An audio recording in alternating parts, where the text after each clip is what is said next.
Boa tarde, geração eleita. Boa tarde, povo lindo, abençoado de Deus. Como que vocês estão? Espero que bem, espero que na paz do Senhor.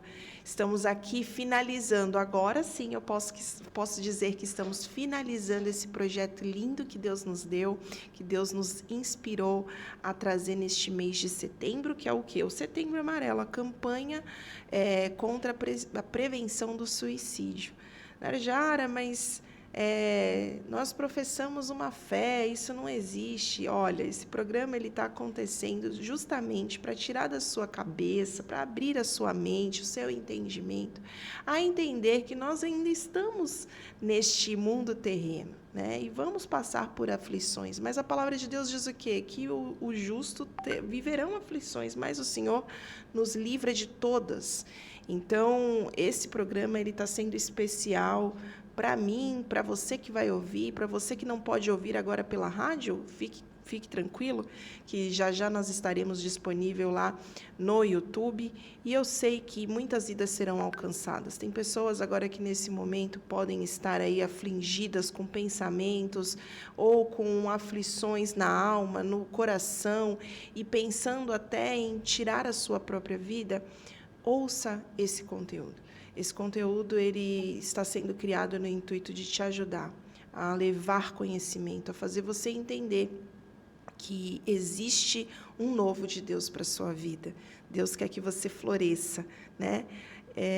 Só lembrando que Setembro Amarelo é uma campanha que acontece todo mês de setembro aqui no Brasil, né? No Brasil está desde 2015 aí falando sobre sobre a prevenção contra o suicídio.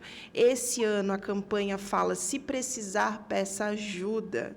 Então, se você precisar conversar, né, Jara, mas eu não quero ir na igreja, ligue lá no CVV 188, que é o Centro de Valorização à Vida. Mas não fique só, lembre-se, você não está só. Deus quer fazer você entender que Ele tem mais para a sua vida, né? Se você está aí com pensamentos suicidas, com pensamentos estranhos, que você sabe que está fugindo do seu normal, peça ajuda, busque alguém para conversar, busque uma orientação médica, né? Deus deixou os médicos aí para poder nos ajudar, para poder nos auxiliar. Então, seria uma ignorância até da nossa parte fechar os olhos para isso e acreditar que não é de Deus, não, vamos viver de uma forma diferente, vamos florescer. A gente tem muito ainda a fazer nessa terra, alcançar vidas, alcançar almas, e a gente precisa estar com a nossa mente, em dia.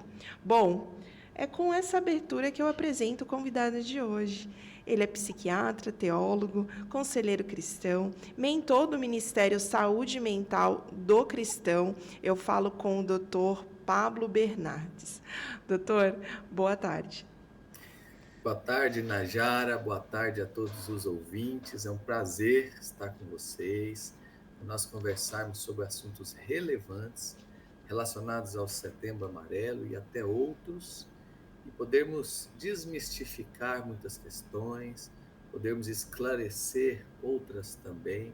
Então, é um prazer estar com vocês. Doutor, eu agradeço muito, porque de pronto o senhor atendeu o nosso convite. Eu acredito que sua demanda é grande, seja grande, mas é uma honra poder estar falando com o senhor e fechar esse projeto aí, como falo, né, com chave de ouro e com a bênção do Senhor. Doutor, queria que o senhor se apresentasse, né? Eu fiz uma breve apresentação, mas eu queria que o senhor falasse para os ouvintes do Geração Eleita, da Rádio Vencedora em Cristo, quem é o doutor Pablo Bernardes? Então, eu sou um médico de Goiânia. Brinquei aqui com a Najara antes, dizendo que é a melhor terra do país, terra da pamonha, terra do churrasco e muitas outras guloseimas. Eu atuo aqui, sou médico psiquiatra, sou também médico especialista em medicina do trabalho e sou cristão, sou teólogo, sou especialista em aconselhamento cristão. Como médico, eu faço atendimentos tanto presenciais quanto online e também atuo nesse ministério que Deus me deu a honra e a responsabilidade de mentorear, que é o Ministério Saúde Mental do Cristão. Você encontra no Instagram, @Saúde Mental do Cristão. Por meio do ministério, a gente trabalha com cristãos que estão passando por dificuldades emocionais ou que estão precisando de fortalecimento na área emocional, de instruções, cristãos com o coração ferido, angustiado, ansioso, depressivo, enlutado. Nosso papel é trazer aquele bálsamo de Deus à vida dos cristãos e ajudá-los nessa caminhada. Doutor, eu já queria começar a fazer. O podcast é um bate-papo, né? Eu não vou entrevistar, eu não vou. Mas eu gostaria de fazer uma pergunta inicial, assim, para o senhor. Até fiz uma busca lá e eu achei lá uns dados bem preocupantes que falam que no Brasil a gente vive uma crise de saúde mental, né? Que em 2024, lá segundo o Gov, no Ministério da Previdência Social, eles fizeram uma busca e conseguiram chegar no número de quase 500 mil pessoas que estão se afastando do trabalho, que é um número expressivo. Há mais de 10 anos não se chegava nesse número de pessoas que estavam se afastando por causa de algum problema na saúde mental. É algo bem preocupante de se ouvir, né? Porque as pessoas muitas vezes elas se fecham e não falam por medo de serem estereotipadas, né? Por que ainda existe tanto preconceito na área da saúde mental? Principalmente porque a gente vem de uma ideia lá de trás que quem vai ao psiquiatra ou até ao psicólogo é doido, que o psiquiatra vai passar um remédio que vai te deixar babando, sedado. Então, são ideias lá de trás que vieram sendo, vieram percorrendo as décadas aí e trazendo muito desesclarecimento. Mas esses dados aí mostram dois lados. Um dos lados é que, de fato, cresceu o número de pessoas diagnosticadas e sendo afastadas do trabalho por questões mentais. Mas o outro lado é que tem muito mais gente pedindo ajuda hoje, muito mais gente percebendo que cuidar da mente é tão importante quanto cuidar do corpo e quanto cuidar do espírito. Ou seja, tendo mais gente pedindo ajuda, também tem muito mais diagnóstico. Muita gente lá atrás não ia pedir ajuda. Estava a vida, às vezes, sofrendo, sangrando sozinha no seu coração, quando tinha até indicação de afastar-se do trabalho, mas por causa de receio, de vergonha, de medo de ser julgado, acabava não procurando. E muitas dessas pessoas, inclusive, acabaram tirando a própria vida. Então, hoje, existe um esclarecimento maior, que tem levado as pessoas a buscarem ajuda. Quantas pessoas eu atendo em consultório que já me disseram assim, Najara, olha, eu não queria vir aqui de jeito nenhum, nunca passou pela minha cabeça vir ao psiquiatra, eu achei que se fosse olhar na minha cara assim, e já passar um remédio e me mandar embora. E não é assim. Eu digo muito que o psiquiatra, bem como o psicólogo, eles cuidam da mente, do coração e do comportamento, ou seja, dos pensamentos, dos sentimentos e dos comportamentos. Quem, em algum momento da vida, não passa por dificuldades emocionais, por desafios cognitivos, por problemas, por dilemas, e é tão bom quando a gente pode ter um conselho, uma palavra boa, uma ajuda nesse sentido, inclusive muitas vezes refletindo no casamento, na vida financeira, na vida sexual, refletindo na identidade, no propósito. Então, somos profissionais para ajudar nisso aí, muito mais do que uma prescrição de um remédio. Eu trabalho com mudança de vida, em todos os sentidos. E isso faz toda a diferença. Doutor, o senhor falou sobre o psiquiatra e o psicólogo. Um tratamento associado com esses dois profissionais é um tratamento mais efetivo ou depende da situação? Quase sempre, quando os dois se unem para tratar alguém, o tratamento é muito mais efetivo. Existem indicações de quadros mais leves, assim, que às vezes são feitos só com o psicólogo.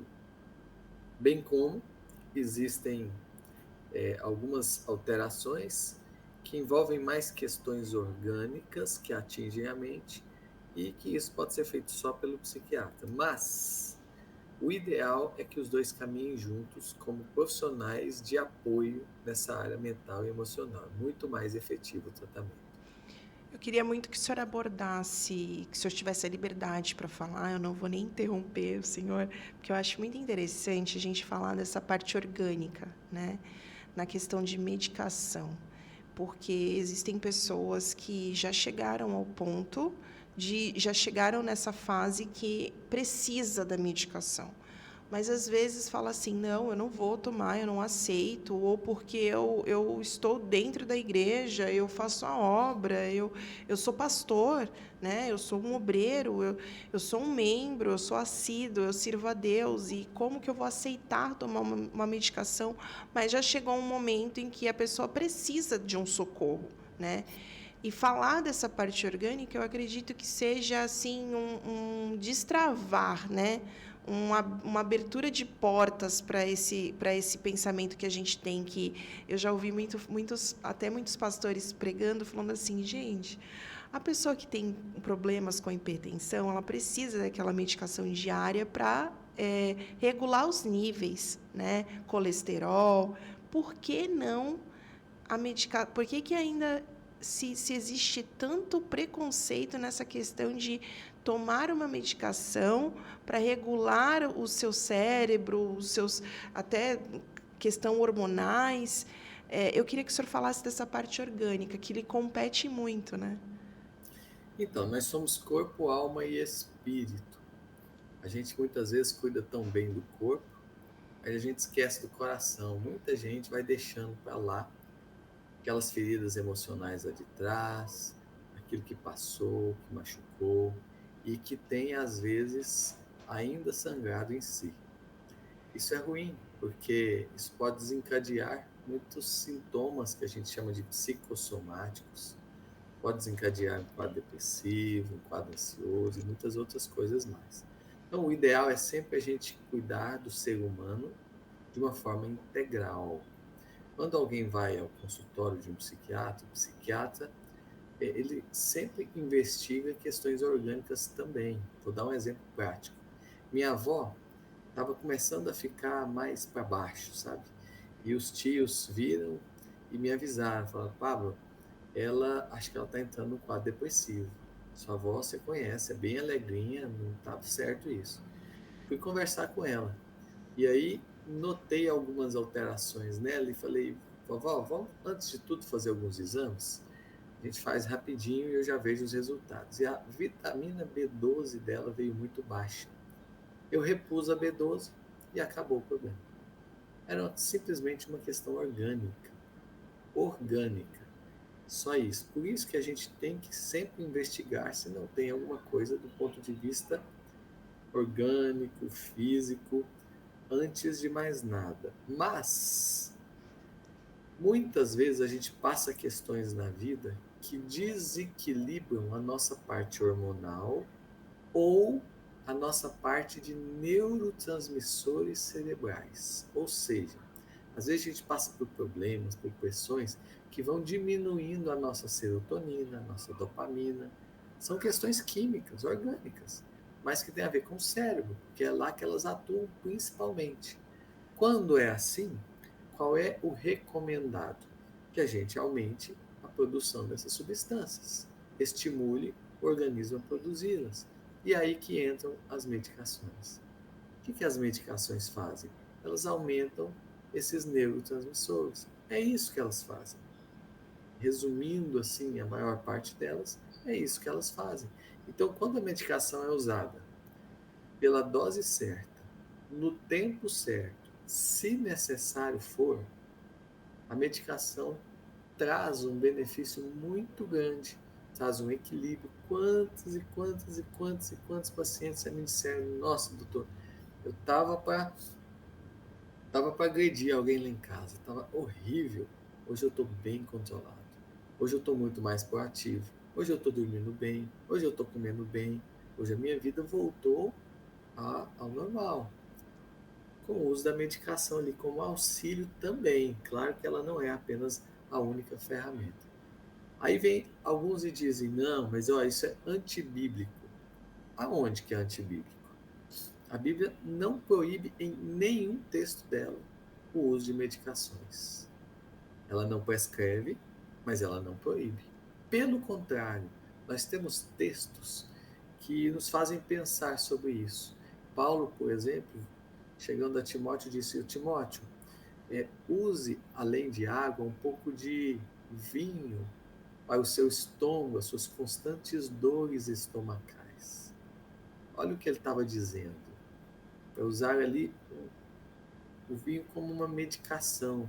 Se a gente vai lá no rei Ezequias, ele recebeu uma sentença de morte, e aí ele virou para a parede, chorou, e Deus disse por meio do profeta que daria a ele mais 15 anos.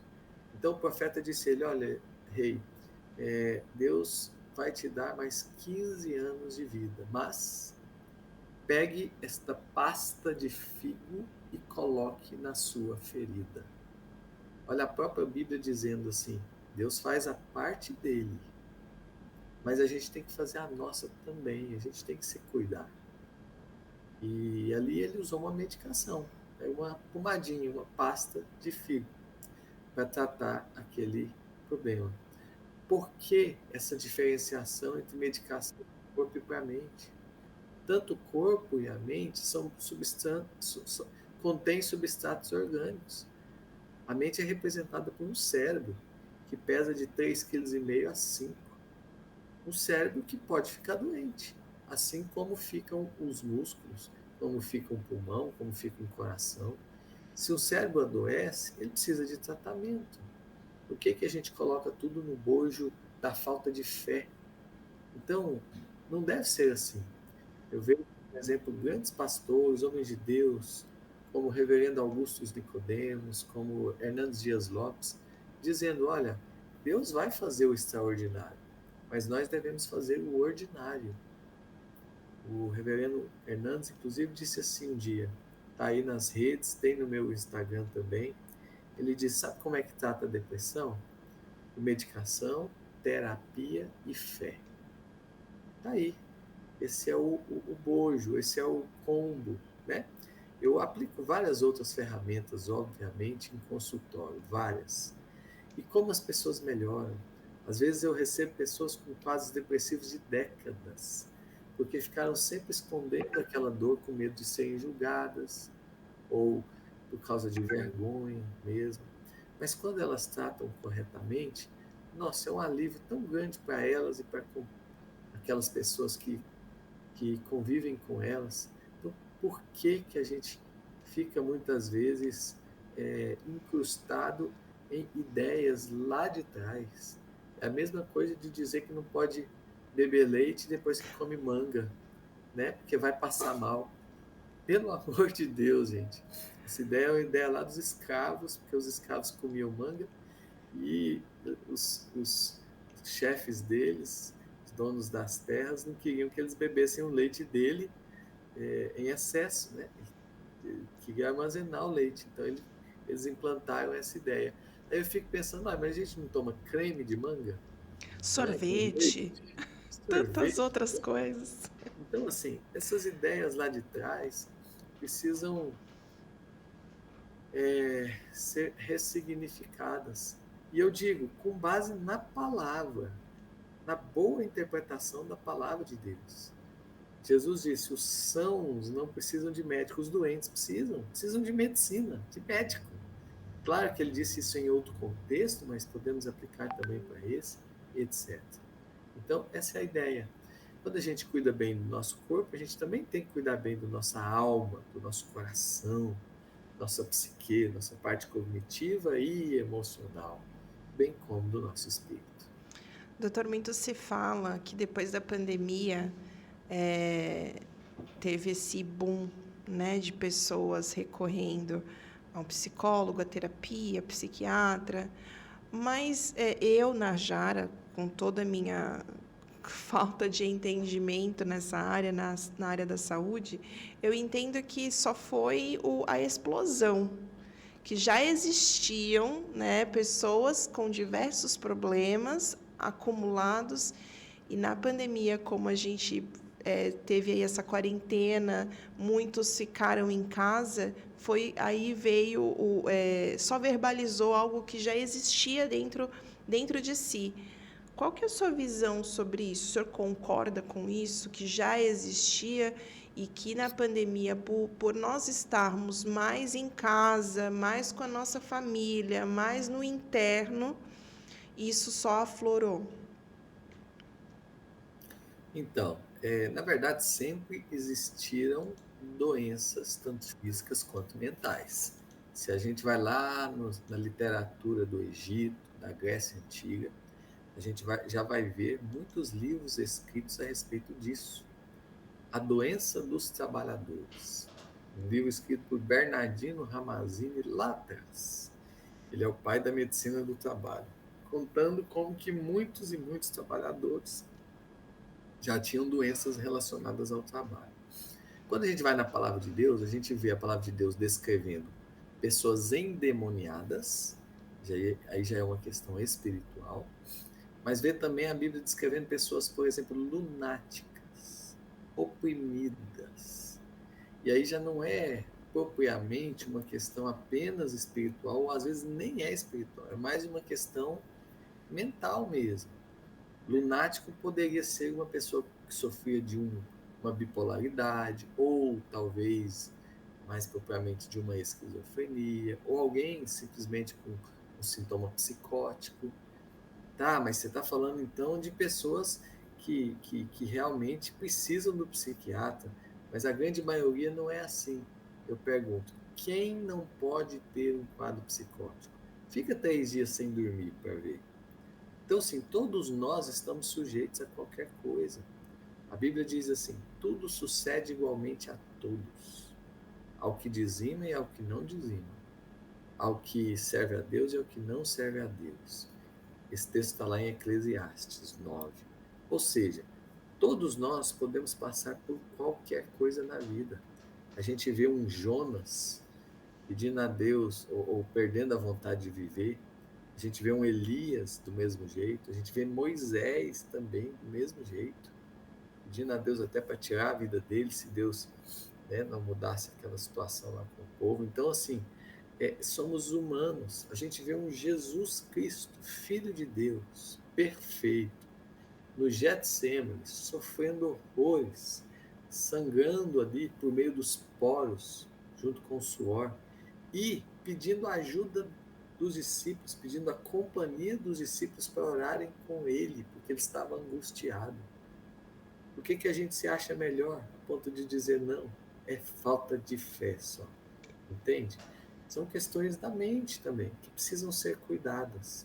Aqueles que cuidam bem, que têm essa consciência, têm uma longevidade emocional mais eficaz. O senhor falou algo que me chama a atenção, e aí a gente já também segue para o número de pastores, né? O número de suicídio entre pastores. E isso é algo que chama a atenção, né? Porque quando a gente recebe uma notícia, né, como essa, a gente pensa, meu Deus, mas o que estava escondido na mente daquela pessoa que em nenhum momento ela demonstrou que algo pudesse estar acontecendo. E assusta um pouco, né? Assusta porque se a gente for olhar somente pelo lado da fé, a Bíblia esclarece muito sobre os suicidas. E aí a gente fala assim, mas aquela pessoa tinha entendimento, o que aconteceu ali? Eu acredito que não seja uma forma de julgamento, mas o senhor, como profissional, consegue nos explicar o porquê dessa crescente? Sim. Primeiro, existem questões genéticas. Não estou dizendo que a genética determina, mas ela predispõe. A minha avó tinha diabetes, faleceu dela. Meu tio tinha diabetes, faleceu dela. Meu pai tem diabetes. Então, eu sei já que eu tenho uma susceptibilidade maior para ter a diabetes. Então, o que eu faço há muito tempo? Eu me cuido. Então, dificilmente eu como doce, eu faço exercícios regulares, eu tento dormir bem, organizo, estou sempre fazendo exame para avaliar essa questão da glicemia, das doenças metabólicas, etc. Da mesma forma, é para as questões mentais. Hoje a gente sabe que muitos e muitos transtornos mentais, eles têm uma susceptibilidade genética maior. Pode olhar, geralmente os quadros mais graves de depressão, pode perguntar para a pessoa, sua mãe ou seu pai teve? Eles vão dizer, sim, minha mãe tinha, minha mãe fez tratamento. É assim. Então a genética é uma coisa que influencia. Mas também os dias atuais, né, pioraram bastante. Eu lembro quando eu era pequeno, que eu pegava a bicicleta, ia para o colégio e falava, mamãe, volto no fim do dia depois do treinar. Tá bom, meu filho, vai com Deus e tchau. Hoje a gente não deixa os filhos saírem na esquina, saírem no portão, sem o celular. Por quê? Por causa da violência, porque o mundo ficou. A violência se espalhou muito mais, o mundo está muito mais corrupto, está muito mais mal mesmo. E, além disso, veio uma pandemia que assustou todo mundo, que fez muita gente ficar isolada, e as pessoas nunca saíram do isolamento, no sentido de que elas ficaram mais internalizadas nelas mesmas. Aquilo que era lá fora agora é feito pelo celular, pelo computador. Muita gente que gosta, muitas crianças gostavam de brincar na pracinha, agora é no videogame, é nos jogos eletrônicos. Então isso reconfigurou a realidade da nossa atualidade. Ou seja, como as pessoas estão muito mais isoladas, muito menos sociáveis, muito mais voltadas para si mesmas, isso tende a aumentar, inclusive, as questões mentais e emocionais. Por quê? Porque elas não estão pegando resiliência para enfrentar as questões emocionais. Quando elas vão lá fora e passam por um dilema, por um problema lá, elas ficam muito ansiosas, ficam depressivas às vezes. E não estou criticando, não. Estou dizendo que a nossa geração, é uma geração emocionalmente menos resiliente. Por isso que a gente vê os consultórios sempre cheios, porque a nossa geração é uma geração que, graças a Deus, está pedindo mais ajuda, que bom, mas ao mesmo tempo é uma geração que não foi criada tendo que capinar um lote debaixo do sol quente, tendo que vencer na vida com base na raça, né? É uma geração que tem muito mais conforto, por isso sofre muito mais por desafios pequenos. É uma geração mais fragilizada, né, doutor? Uma Uhum. geração que fica mais suscetível ao que é frágil, né? Não se encara as coisas de frente, né? Ou retém e não consegue verbalizar, ou é muito. Eu fico observando, eu trago o meu eu, né? A minha vivência, a minha experiência, que é muito o que o senhor falou. Antigamente eu saía de bicicleta e saía e não tinha aquela, podia até ter aquela preocupação da mãe, olha o horário, mas ele sempre volta nesse horário, né? Mas deve estar tudo bem. Hoje não, hoje a gente percebe que os filhos saem. Se passa 10 minutos do horário que ele está acostumado a chegar, a gente já produz pensamentos que vão além da normalidade. E eu vejo que, assim, eu tenho um filho, eu vejo que o que eu fazia aos 16 anos está muito longe do que ele fez aos 16 anos dele, né? Não se vive mais uma liberdade, quando eu falo liberdade, bem diferente de libertinagem, não se vive mais uma liberdade de você não viver um autocontrole até dos pais, um controle ali excessivo, né? de você se machucou, levanta e vamos, que você consegue. Olha, está acontecendo alguma coisa, então verbaliza, fala, ó, está acontecendo isso. Como que eu vou lidar com as minhas emoções? Eu percebo que hoje em dia é muito difícil você ver um jovem, uma pessoa, um adulto até, sabendo lidar com as suas emoções. Não é à toa que a gente vê tantos casos de feminicídio, de homens agredindo suas companheiras. Isso não deixa de ser um descontrole emocional, uma falta de controlar-se. Né? Crianças pequenas não sabendo lidar com as suas emoções, e isso assusta um pouco, né? Porque aí a gente vai vendo crianças vivendo um círculo vicioso que talvez os seus pais já tenham vivido, e adultos e adolescentes crescendo como adultos que não conseguem também lidar com as suas dores, com as suas emoções, com as diferenças, com as dificuldades, e cada vez mais pessoas agressivas, intolerantes. Isso é uma reação em cadeia? A gente pode dizer isso? É, a nossa geração é uma geração mais frágil, como você falou, emocionalmente, tanto porque o mundo piorou nesse sentido, mas também eu acho que a gente como pais tem muita culpa nisso, sabe? Hoje existe uma competição mais acirrada, uma luta mais desenfreada, e a gente tem trabalhado muito mais, né? Então, hoje, se a criança está importunando, como é que a gente faz com ela? Bota o celular na mão dela e fala, joga aqui, pra você ficar calminho, tranquilo. Isso não é uma boa atitude. E aí as crianças estão ficando mais adictas, ou seja, mais viciadas. E assim, o natural, porque pensa, é, os jogos são maravilhosos, né? Você olha os jogos, aquele gráfico melhor. E aí a gente está vendo as crianças com mais problema na escola, de concentração, de atenção, de foco. De novo, o que é melhor? O que chama mais atenção de uma criança? Um Xbox com jogo em 3D maravilhoso lá, ou uma aula de história, o professor falando sobre a Revolução Francesa? Ah, meu filho não presta atenção na aula. Mas entende como é difícil competir com isso? Por isso que os pais precisam estar atentos, supervisionando muito mais, conversando, dialogando, investindo tempo com as crianças e adolescentes, porque eles estão sendo, muitos deles, doutrinados, ensinados e levados dentro do próprio quarto, para outros mundos. E os pais estão perdendo o controle.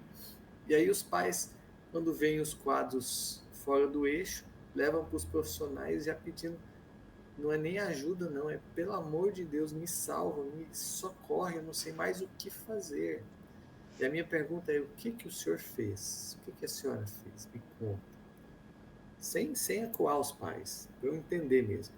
Como foi a sua criação dos filhos? E praticamente,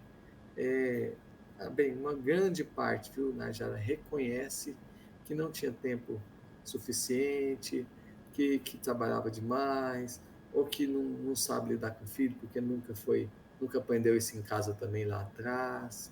E aí vem os problemas engatilhados. Então, assim, hoje a gente vive isso, né? Essa realidade que é muito diferente de 20 anos atrás. Eu sou de uma geração, nós somos, né?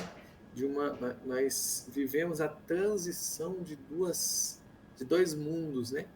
Um mundo sem internet, sem telefone, sem as viagens feitas no carrinho com mala caindo para todo lado, né? E tudo mais, vai ligar para alguém, pegava uma ficha, ia no orelhão, ia alugar um filme, ia na locadora e não tinha um filme lá, tinha que esperar 2 dias para chegar e depois devolver rebobinado para uma geração que tem tudo na palma da mão, tudo. Eles querem comida, é só clicar.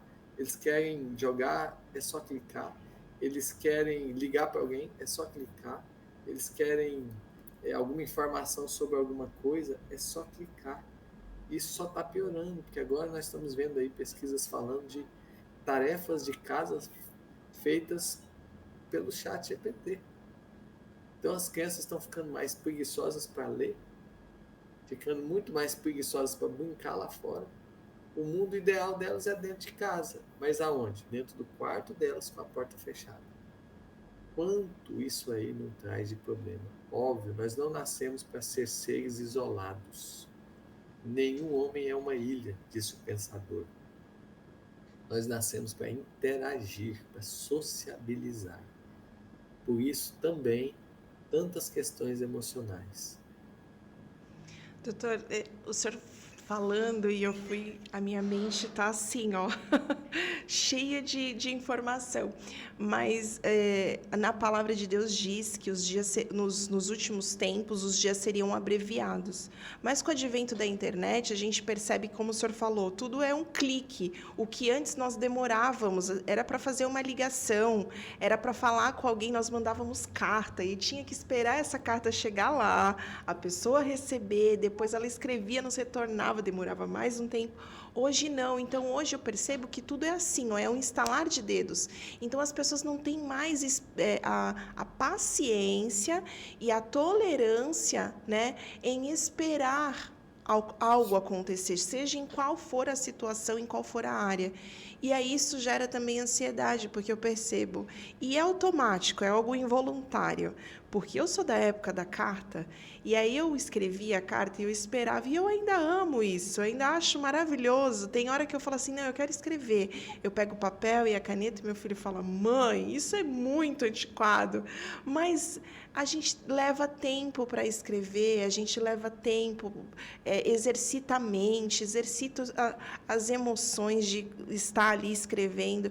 E aí eu percebo que hoje, involuntariamente, quando você manda uma mensagem para alguém, se essa pessoa demora 30 minutos para responder, isso já te gera uma ansiedade. Mas e quando você escrevia a carta?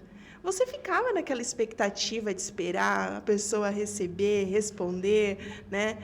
Mas hoje é algo assim fora do comum. Você não, se a pessoa pede um iFood, aqui a gente pode falar o nome das empresas. Ainda não somos patrocinados. Mas se a gente pede um iFood, demora, lá está o tempo estimado para entrega, 60 minutos. Se demora 70 minutos, 10 minutos a mais, já gera um descontrole na nossa mente. Isso eu não digo porque você está com fome, porque quando você vai cozinhar, você também tem aquele tempo para esperar do preparo. Mas hoje, por causa da internet, que eu acredito que seja o maior causador disso, né, dessa intolerância, a gente quer tudo muito rápido. E isso gera ansiedade. E eu falo por mim, né? Isso gera uma ansiedade que antes não existia. Ou se existia, era de uma forma muito incubada. É isso mesmo. Os tempos mudaram, né? Todo mundo mais impaciente hoje. Se o vídeo não te atrai em 3 segundos, você já muda. Não é assim? Os feeds são desse jeito hoje, né? São treinados para atrair o, o ouvinte ou aquele que está assistindo em poucos segundos. E é isso, a sociedade virou uma sociedade fast food, né? A gente quer tudo para ontem, a gente não consegue esperar uma resposta, a gente fica impaciente se a gente planeja alguma coisa e não sai do jeito que a gente quer, a gente leva tudo no... Muitas pessoas, né, levam tudo com base no tempo é dinheiro, então não posso desperdiçar o meu tempo. Quem hoje tem a disponibilidade de sentar-se com alguém numa, num ambiente aberto para ter uma conversa ali, para ajudar aquela pessoa, para aconselhar com calma. As consultas médicas em muitos lugares não passam de 5 minutos. Então, assim, infelizmente, o mundo está ficando mais desamoroso por isso também. Mais impaciente, cada um pensando só em si mesmo. Claro, eu estou generalizando aqui, sabendo que existem muitas exceções, né? E o nosso chamado enquanto cristão é para ser exceção, é para fazer a diferença na vida das pessoas. Mas o mundo está ficando cada vez mais assim, cada um no seu próprio quadrado e não pise no meu pé.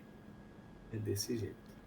O senhor falou sobre o tempo que eu acredito que seja um tempo de qualidade. Você parar para perguntar, está tudo bem?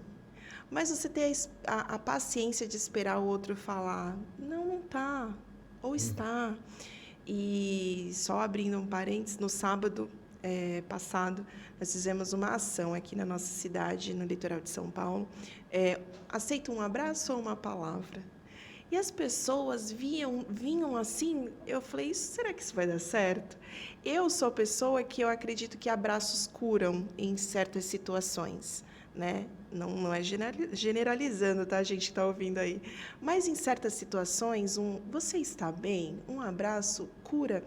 E na ação que nós fizemos, no evangelismo que nós fizemos, eu fui surpreendida a quantidade de pessoas que passavam olhando com um olhar de interrogação, como assim?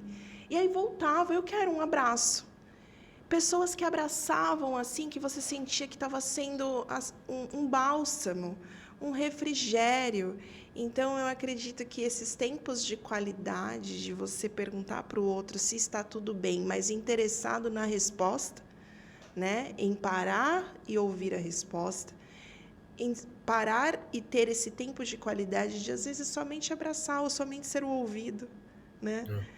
Falta muito isso no nosso meio, no mundo, e eu acredito que isso possa ser um caminho para muitas curas. Eu acredito, tanto espiritual quanto mental, eu acredito que falta mais isso, né?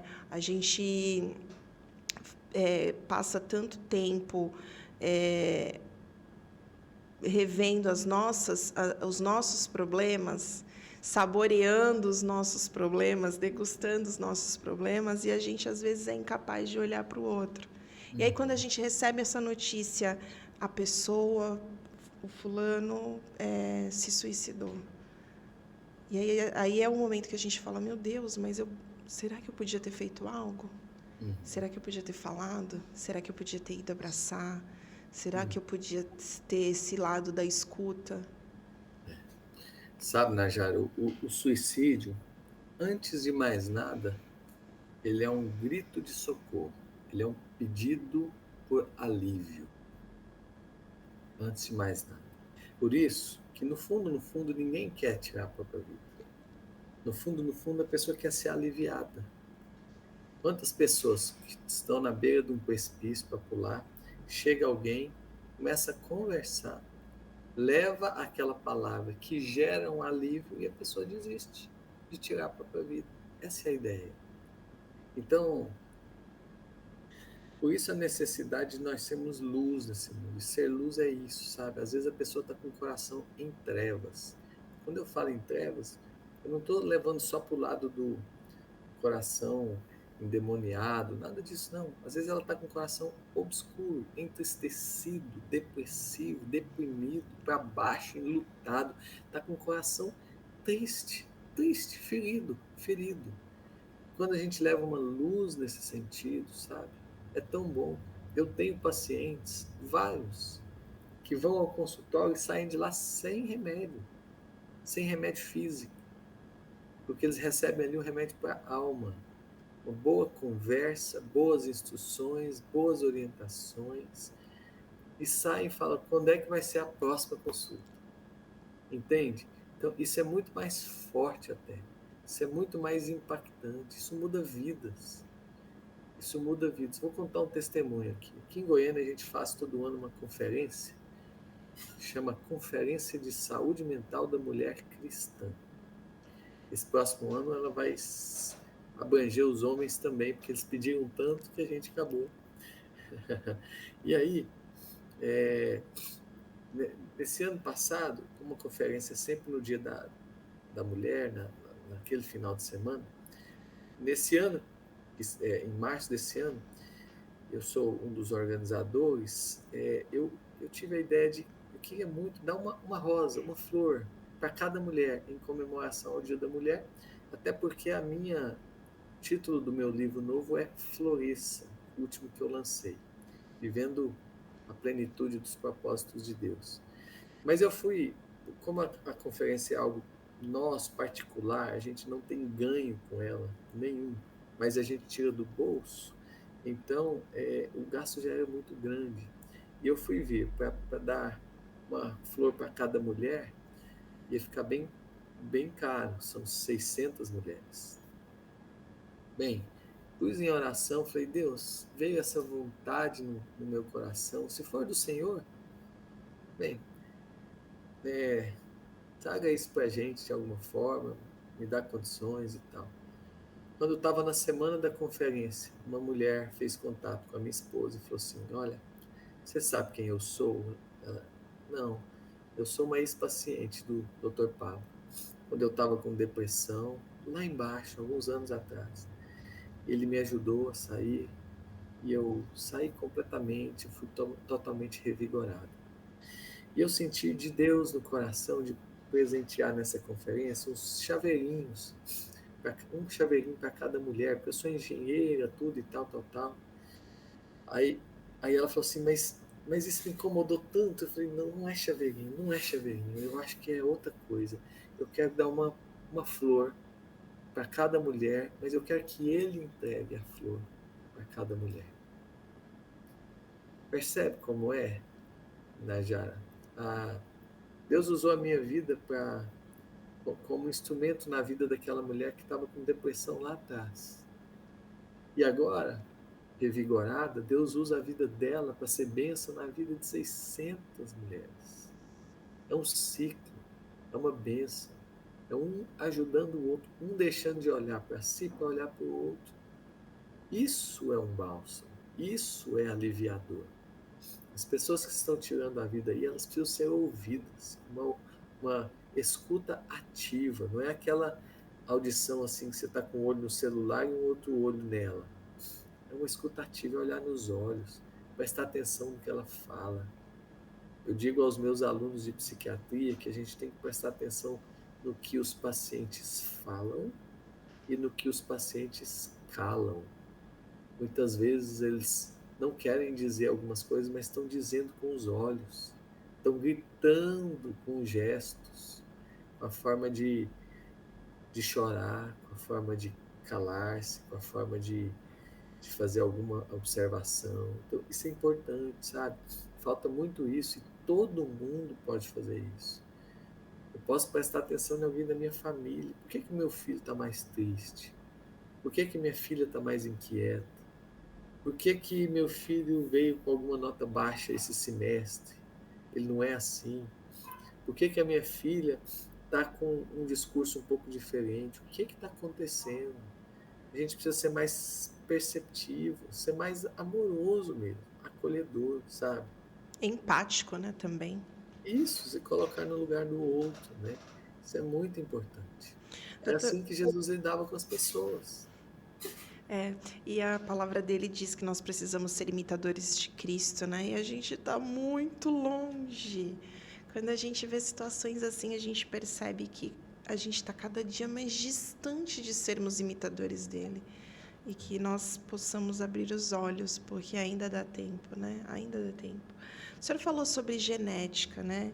E aí eu fiz uma ligação aí que possa ter pessoas que vão nos ouvir e vai falar assim, tá, mas e a hereditariedade? Né?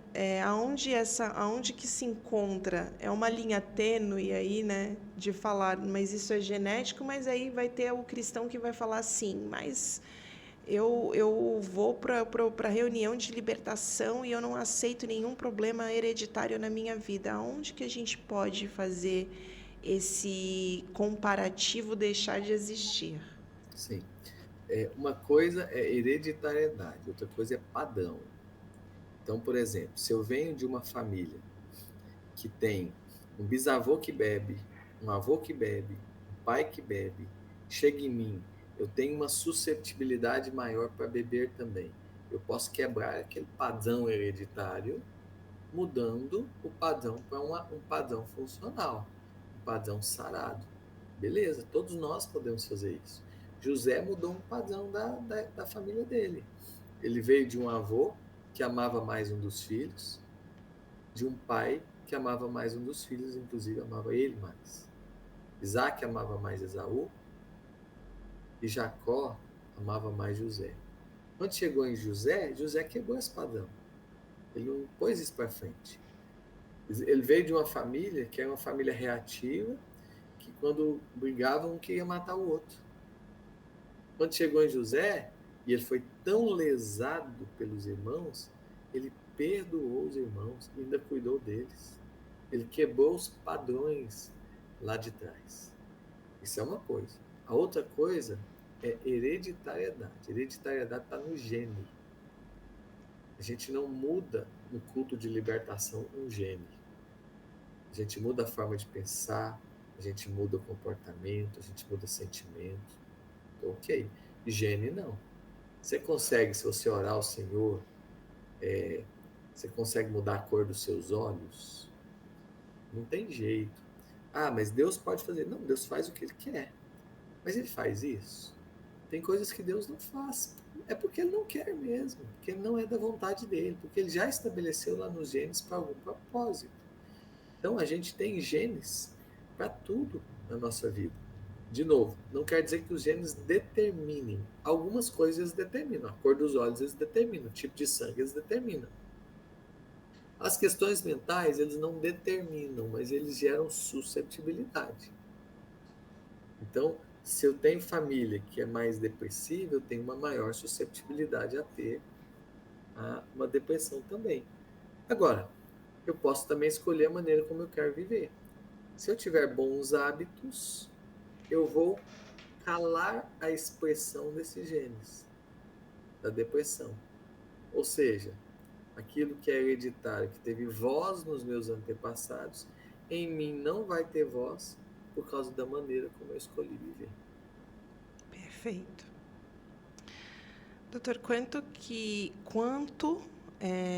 a minha saúde mental pode afetar na minha busca com Deus, em Deus? Afeta muito, né? Muitas vezes o fato de estarmos desanimados, machucados, irados, acaba refletindo na forma como a gente lida com Deus. A gente só não deve esquecer que o Senhor é bom em todo o tempo e todas as coisas cooperam para o bem daqueles que amam a Deus. Isso faz toda a diferença porque a gente querer atribuir a Deus a culpa por ele não ter feito algo como a gente queria, ou ter feito algo que a gente não queria, isso não vai resolver nada. Isso vai gerar só revolta. Mas Deus continua maravilhoso. Sempre, sempre. E Ele tem projetos, propósitos em tudo. Então, na verdade, como é que a gente tem que agir quando a gente está com questões mentais, emocionais mais sérias, mais instáveis? Aí é que a gente tem que ir para o Senhor, se quebrantar a Ele. Então, eu digo muito que quando a gente está chateado com alguma coisa, machucado com alguma coisa, a gente pode reagir de algumas formas. Uma das formas é a gente ficar guardando aquilo, engolindo aquilo. Sabe o que isso vai gerar? Vai gerar doenças psicossomáticas. Vai nascer o herpes labial, vai desencadear o psoríase, o vitiligo, que são doenças que manifestam-se quando a nossa imunidade está baixa. É cabelo que vai cair, uma gastrite que vai surgir, um problema de intestino, um problema de crise de pânico, certo? Então, guardar para si não é o certo. O certo é a gente desaguar. Mas não é desaguar no outro também, não. Não é vomitar no outro o nosso pior. Não. É desaguar em Deus. É isso que os salmistas faziam. Quando a gente lê os salmos, a gente vê o salmista extremamente angustiado, gritando ao Senhor por socorro, gritando ao Senhor por carinho, por alento.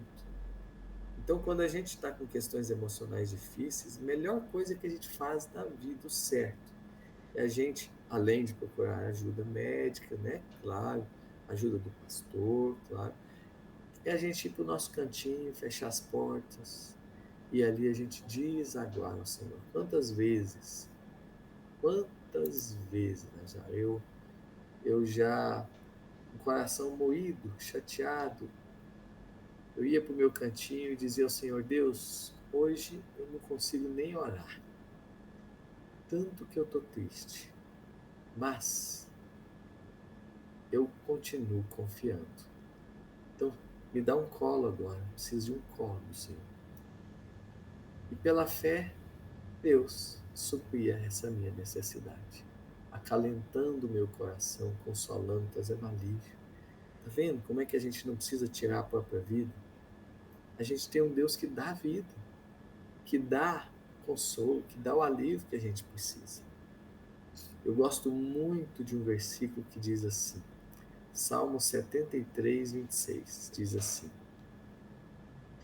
Ainda que o meu corpo e a minha mente estejam enfraquecidos, o Senhor é a força do meu coração e a minha herança para sempre. Olha só, ainda que eu tenha sofrido coisas difíceis lá no passado, o Senhor é a força do agora e é o meu futuro maravilhoso. É isso. Salmo 73, 26. É isso. Agora as pessoas precisam conhecer esse Deus. Daí o nosso papel de levar essas boas novas com empatia, com acolhimento, às pessoas aí fora, para que elas tenham o privilégio de ter esse bálsamo como a gente tem, não é?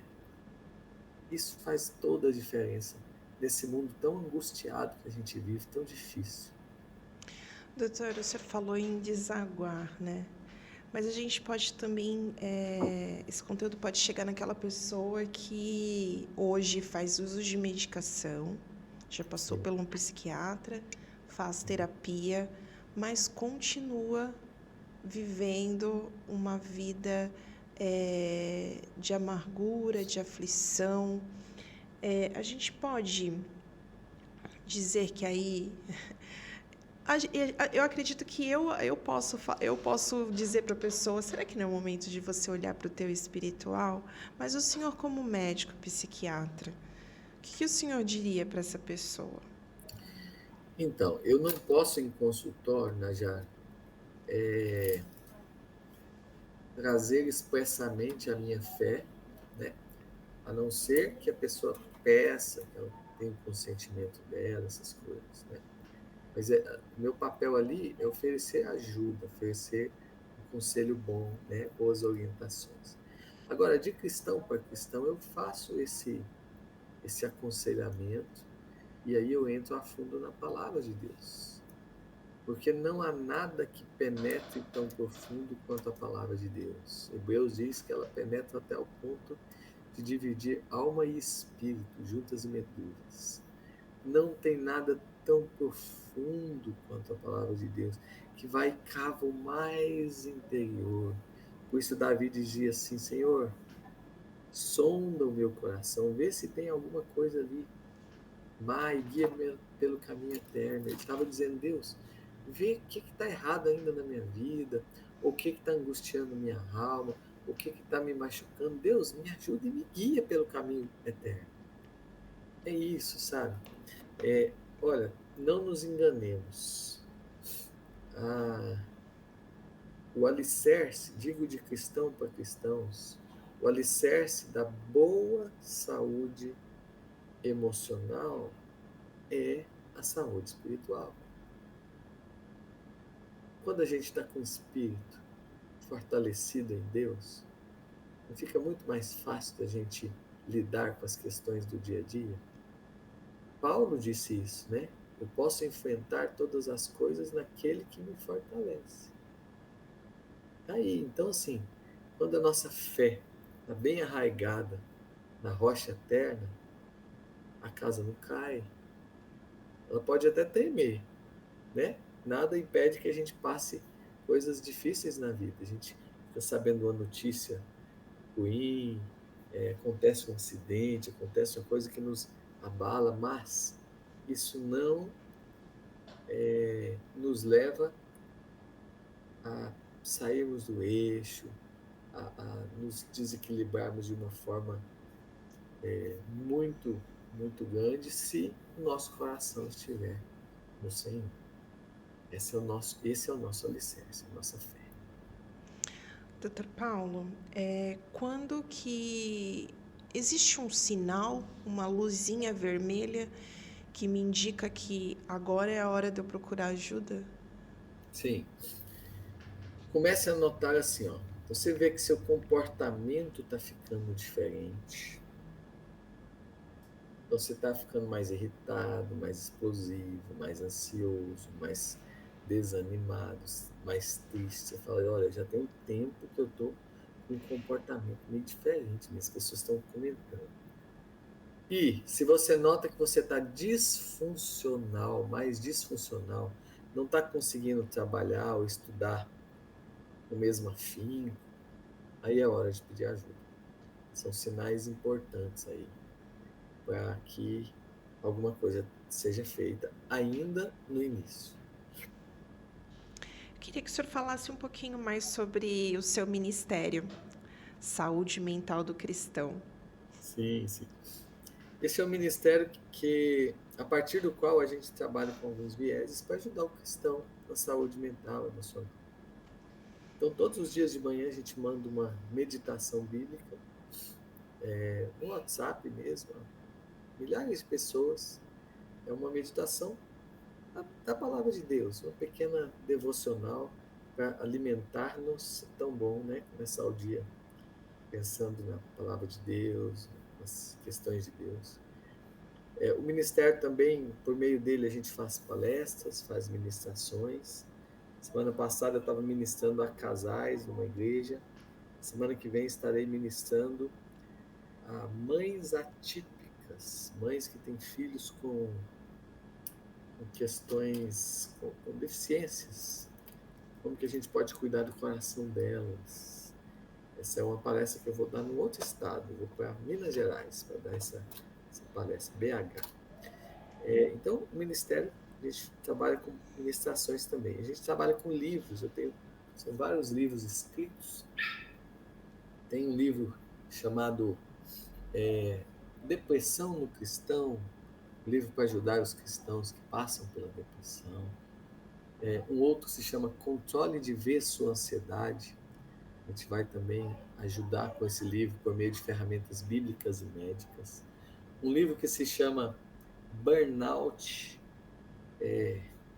o Burnout Ministerial, que é um livro para ajudar pastores e líderes e missionários que estão na obra, trabalhando bastante, mas se sentem exaustos. Como é que a gente faz para corrigir isso? O que a Bíblia ensina? E ela ensina tanta coisa, tanta coisa. Tem um livro que se chama Feridas Profundas da Alma, como Jesus que enfrentou a ferida do abandono, da rejeição, do abuso, de uma outra forma óbvia, a ferida da humilhação, a ferida da traição. Como é que ele ressignificou essas feridas? Tem um livro que se chama Inteligência Emocional no Casamento, como que a gente pode aplicar a sabedoria de Deus com inteligência na prática da nossa relação conjugal. E outros livros mais aí no nosso ministério. Se você quiser conhecer o nosso ministério, principalmente orar por nós, é um ministério sem fins lucrativos, existe apenas para ajudar as pessoas. É só entrar lá no site saudementaldocristão.com.br ou no Instagram, Saúde Mental do Cristão. Lá, inclusive, tem o link, tem um destaque lá se quiser marcar algum atendimento, tanto online ou presencial. Tem tudo certinho lá, local, telefone e tudo mais. Saúde Mental do Cristão. Ore por nós. Peço a você, ouvinte, coloque aí nas suas orações. Esse ministério é muito lindo, ele trabalha tirando as pessoas do fundo do poço, muitas vezes.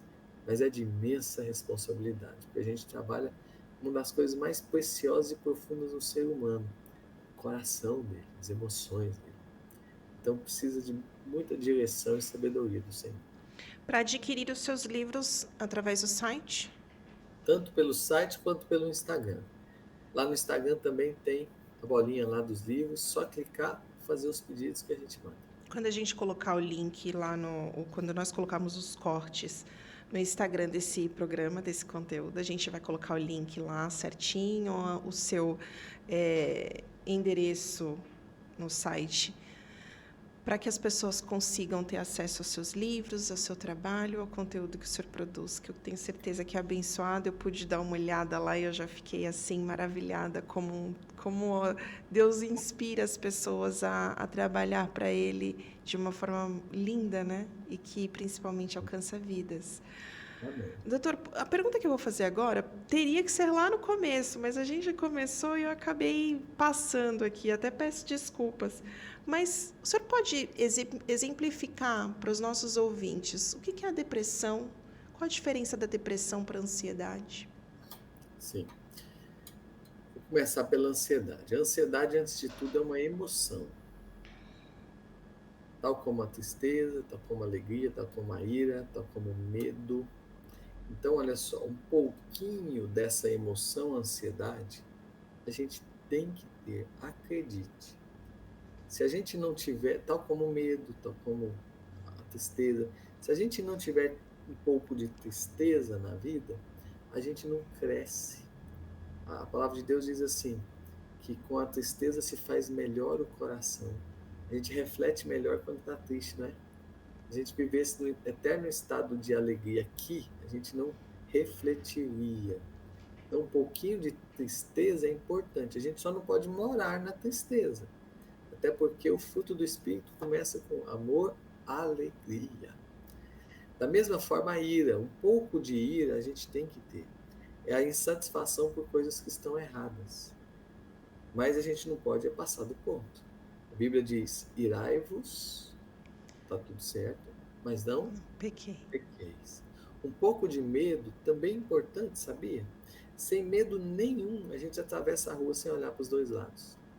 A gente pega o cartão de crédito e acaba com ele no shopping.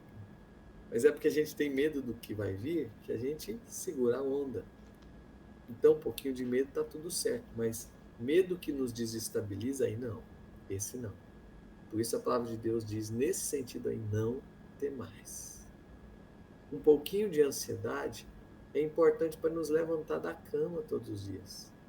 Imagine, se eu tenho um trabalho para apresentar amanhã, e aí eu não tivesse nada de ansiedade, eu ia deixar para preparar o trabalho 10 minutos antes. Ia ser uma lástima. Então, aquele friozinho na barriga que dá de vez em quando, está tudo certo. A palavra de Deus diz que Jesus, quando estava à mesa com os discípulos, falou assim, ó, tenho desejado ansiosamente comer convosco esta Páscoa. Tá vendo? Não tem problema. A ansiedade só não pode nos tirar do eixo. Quando ela começa a nos disfuncionalizar, atrapalhar-nos, em vez de nos levar para frente, começa a nos paralisar, gerar sintomas e sinais, aí essa ansiedade está fora do eixo, ela precisa ser tratada.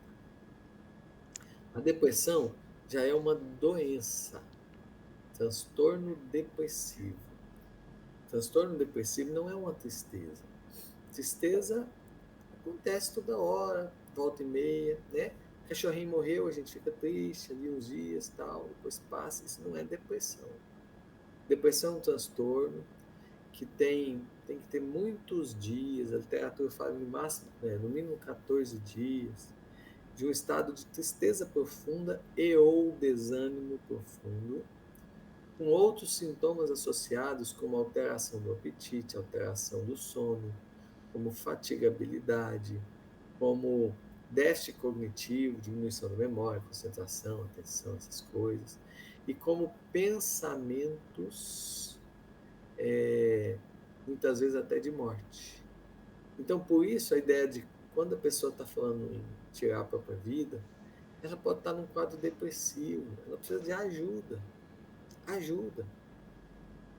Não vale aquela ideia do Titanic lá que a Rose falou, olha, eu vou pular, e o Jack falou para ela, se você quisesse pular, você já tinha pulado. Não é assim que a gente fala. Às vezes a pessoa vai então e pula. A ideia é, não precisa fazer isso, eu posso te ajudar. Eu estou aqui para te oferecer a mão, para caminhar com você. Eu também já passei por coisas difíceis na vida. Mesmo que eu não saiba o tamanho da sua tristeza, do que você está passando, mas eu estou aqui para ajudar você. Essa é a ideia, esse é o foco. As depressões, quaisquer que sejam elas precisam ser tratadas, não negligenciadas.